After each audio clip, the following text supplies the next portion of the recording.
through predictive programming in the 80s, 1987 film RoboCop, where we see AI and basically a giant smart grid, patrolling and policing big megalopolises, big dystopian megacities. And I think that is where we're going. That's where the globalists are taking us. There's a recent piece that details this from out of Davos, security issues 2030 or something to that effect. I forget the name of it, but you can Google that and find it. And this, much like all the other Rockefeller white paper documents, projects the future of where all these psyops are intended to take us. And I think that's the crucial point to remember here, is that what I've talked about in probably 100 articles at Jay's Analysis is the implementation of the AI smart grid and the giant smart cities, which is what IBM talks about publicly building.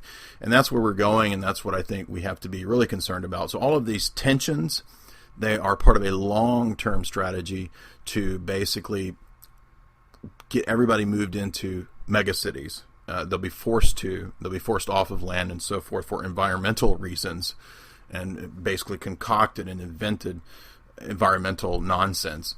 Then you'll be stuck in some hellhole megacity in a, basically a carton-size apartment living over a Target or something, or inside of a Target or a Walmart, as I said several years ago. It's actually coming true now. There's actually Target cities. And this is all part of the long-term globalist strategy. So, but to get there, you've got to have the constant clash, the constant alchemical blending and mixing and smashing together right out of Manichaeanism to produce the convergence, to produce the synthesis. And that's what's crucial in all this, and what is absolutely true from an alchemical, esoteric, philosophical, and geopolitical perspective. This hyped and engineered helter-skelter race war, as I've been saying, is, I think, the existing establishment in the United States desiring a long-term strategy of tension, and it has, as I said, numerous historical precedents, and I think that's what we have to understand. And to say this tension is exacerbated and stoked by the ruling liberal elite is not, of course, to say that there aren't real differences. Rather, on the contrary, I think cultures and civilizations produce different societies, and this is a natural result of the soul of that people, and I think this is a good thing. So real diversity, in reality, is a natural good, and I think that the rightful existence of different ethnoi, to use the Greek term, different peoples, which is a classical Orthodox notion, is real and good. And in our day, with the rise of post-Enlightenment atomistic individualism, what you get is not diversity, but a diversity that's an anti-diversity. It's a fundamental dogma of doublethink, where the subversive goal of diversity is actually the obliteration of real distinctions and differences. And this is what we see with all the social justice warriors.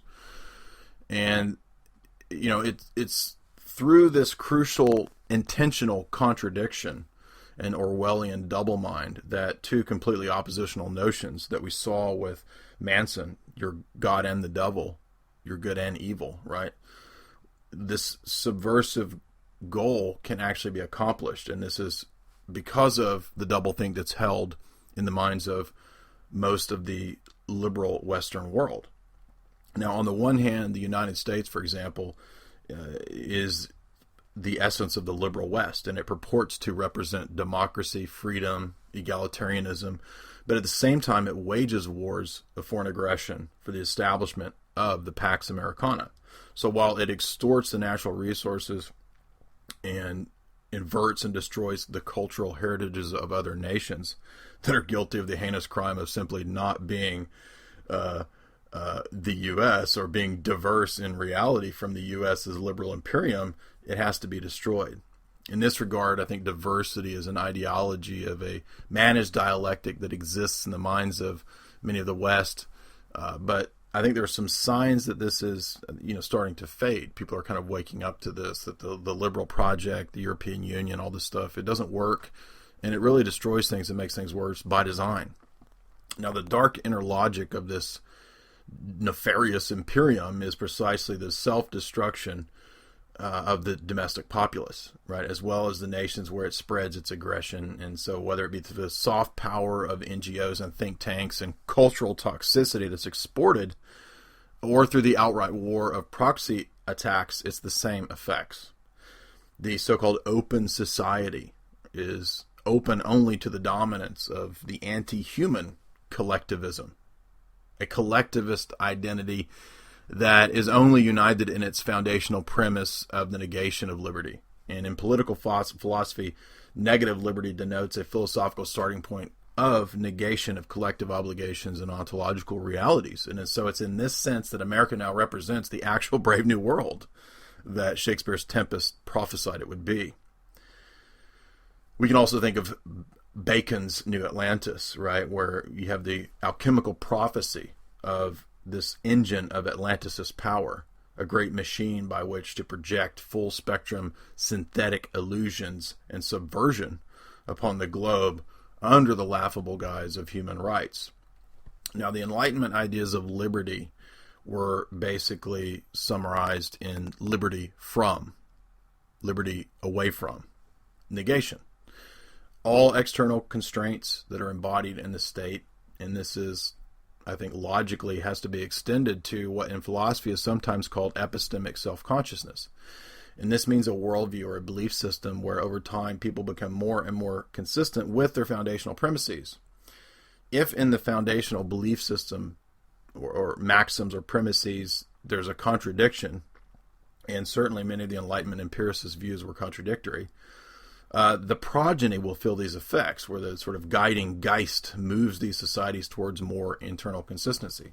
And this consistency can have a dark side, where the false can become more and more false and corrupt.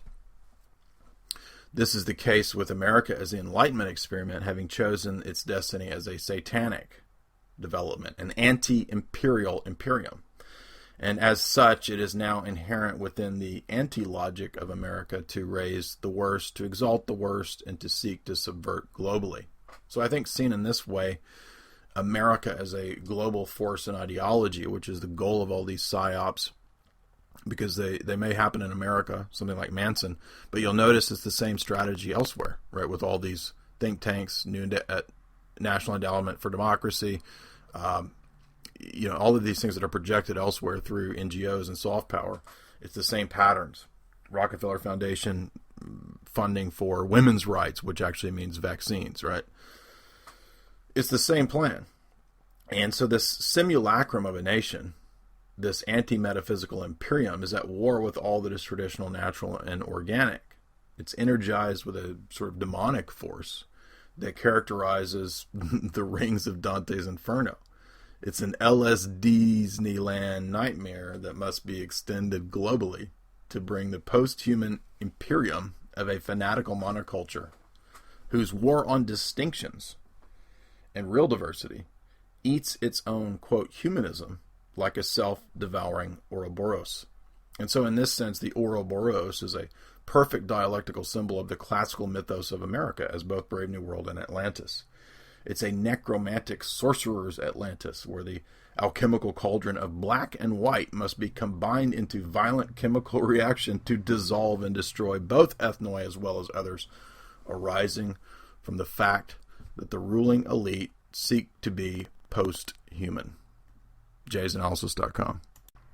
If you like what you hear here in this little sort of mini expose, check out my work over at jaysanalysis.com, where I go into great depth and detail into actual globalist manuscripts and tomes. Particularly right now, I'm 3 or 4 lectures deep into Dr. Carol Quigley's Tragedy and Hope, and the work is actually based on the Council on Foreign Relations archives, and so Quigley's treatise is an apologia, an apologetic for the existing establishment and basically the bankers running all of this stuff and moving us into a global new world order, so to speak.